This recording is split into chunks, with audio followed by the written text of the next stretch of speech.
हरियाणा की सियासत में ये बात जग जाहिर है कि केंद्रीय मंत्री राव इंद्रजीत सिंह हरियाणा का मुख्यमंत्री बनने का ख्वाब रखते हैं। राव इंद्रजीत सिंह केंद्र में कैबिनेट मंत्री बनना चाहते थे और राव इंद्रजीत सिंह अपनी बेटी आरती राव को 2024 का विधानसभा का चुनाव लड़ना चाहते हैं। राव इंद्रजीत सिंह की इन 3 ख्वाहिशों में से 2 ख्वाहिशें चकनाचूर हो गई हैं, क्योंकि सबसे पहले प्रधानमंत्री मोदी ने उस समय राव इंद्रजीत का दिल तोड़ दिया जब उन्होंने कैबिनेट मंत्री बनाने की बजाय एक बार फिर से राव इंद्रजीत को राज्य मंत्री के तौर पर ही बरकरार रखा। राव इंद्रजीत सिंह उम्मीद करते थे कि लगातार तीसरी बार बीजेपी की टिकट पर चुनाव जीतने और लगातार 5 चुनाव जीतने के बाद उन्हें कैबिनेट मंत्री के तौर पर तरक्की दी जाएगी, लेकिन मनोहर लाल खट्टर के बीच में रोड़ा बनने के चलते राव इंद्रजीत सिंह की प्रमोशन नहीं हुई और उनका ख्वाब अधूरा रह गया। राव इंद्रजीत सिंह ये भी चाहते थे कि 2024 में बीजेपी की तीसरी बार सरकार बनने पर वो हरियाणा के मुख्यमंत्री बने। राव इंद्रजीत ने इसके बारे में 15 दिन पहले अपने वर्करों की मीटिंग में कहा था कि बीजेपी की सरकार बनाने में दक्षिण हरियाणा का योगदान सबसे ज्यादा रहा है, इसलिए तीसरी बार की सरकार में दक्षिण हरियाणा को प्रमुखता मिलनी चाहिए, इंपॉर्टेंस मिलनी चाहिए और मुख्यमंत्री के तौर पर राव इंद्रजीत सिंह की दावेदारी सबसे मजबूत है। ये बात भी जग जाहिर है कि राव इंद्रजीत सिंह के मुकाबले इसमें हरियाणा में बीजेपी के पास कोई नेता नहीं है। अकेले राव इंद्रजीत सिंह ऐसे नेता हैं जो 1 दर्जन सीटों पर असर रखते हैं।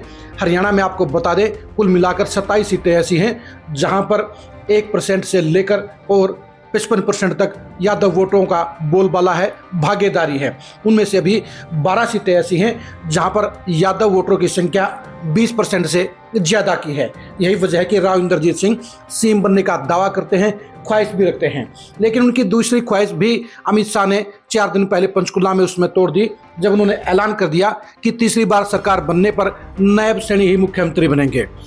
अमित शाह की आज्ञा को, ऐलान को सिर माथे लेते हुए अब राव इंद्रजीत सिंह ने भी कह दिया है कि वो अमित शाह के ऐलान पर, अमित शाह के फैसले पर सिर झुकाते हैं और नायब सैनी को मुख्यमंत्री बनाने पर उन्हें कोई एतराज नहीं है। आप खुद ही सुनिए हिसार में राव इंद्रजीत सिंह ने इस बारे में क्या कहा।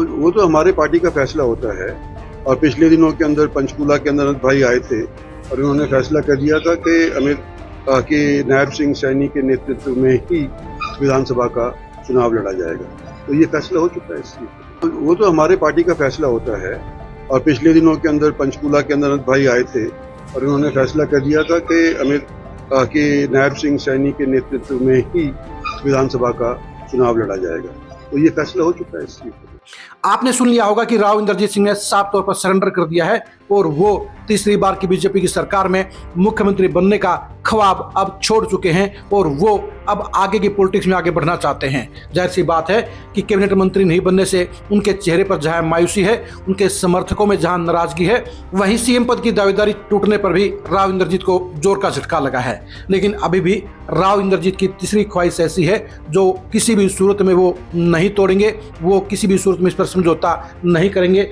वो ख्वाहिश है बेटी आरती राव को विधायक बनाना। राव इंद्रजीत सिंह 2024 के चुनाव में आरती राव को हर हालत में चुनाव लड़ाने का काम करेंगे। उनकी पहली ख्वाहिश तो यही है, पहली इच्छा यही है कि बीजेपी उनकी बेटी आरती राव को टिकट दे और वो बीजेपी की टिकट पर पहली बार विधायक बने।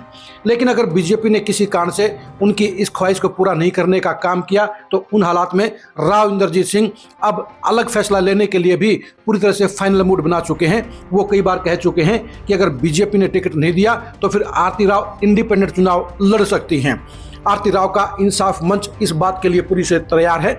2 दिन के हिसार दौरे में राव इंद्रजीत सिंह के पूरे कार्यक्रमों का आयोजन इंसाफ मंच के नीचे ही किया गया। इंसाफ मंच की सक्रियता ये बताती है कि आरती राव और राव इंद्रजीत सिंह दोनों ही प्लान बी के लिए तैयार हैं और वो 2024 का चुनाव हर हाल में लड़ने का काम करेंगे, चाहे बीजेपी के टिकट पर लड़े या इंडिपेंडेंट चुनाव लड़े। लेकिन ये सच्चाई है, ये तय है, ये फाइनल है कि राव इंद्रजीत सिंह की बेटी आरती राव 2024 का विधानसभा चुनाव जरूर लड़ेंगी। वो कौन सी सीट पर चुनाव लड़ेंगी ये अभी राज की बात है, लेकिन चुनाव लड़ने का फैसला पक्का हो चुका है।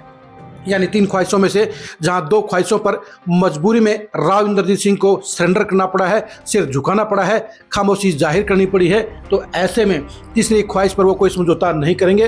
राव इंद्रजीत सिंह का ये फैसला न तो बीजेपी तोड़ पाएगी, ना मोड़ पाएगी और ना ही आरती राव को चुनाव लड़ने से रोक पाएगी।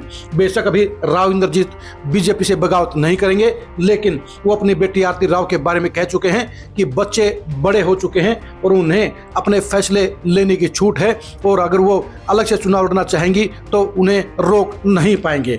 यानी राव इंद्रजीत ने अपनी तीसरी ख्वाहिश के लिए गेंद बीजेपी के पाले में डाल दी है। अब देखने की बात यह है कि बीजेपी उनकी इस तीसरी ख्वाहिश को पूरा करने का काम करती है या तीसरी ख्वाहिश को भी चकनाचूर करने का काम करती है। राव इंद्रजीत सिंह के सियासी भविष्य को जानने के लिए आप खरी खरी न्यूज़ के साथ बने रहिए। आरती राव के चुनाव लड़ने के सस्पेंस की हकीकत को जानने के लिए भी आप खरी खरी न्यूज़ के साथ बने रहिए। आरती राव की सियासी एंट्री के अंजाम और इफेक्ट को जानने के लिए भी आप खरी खरी न्यूज़ के साथ बने रहिए। आप हमारे फेसबुक पेज को फॉलो कीजिए, आप हमारे यूट्यूब चैनल को सब्सक्राइब कीजिए। नमस्कार।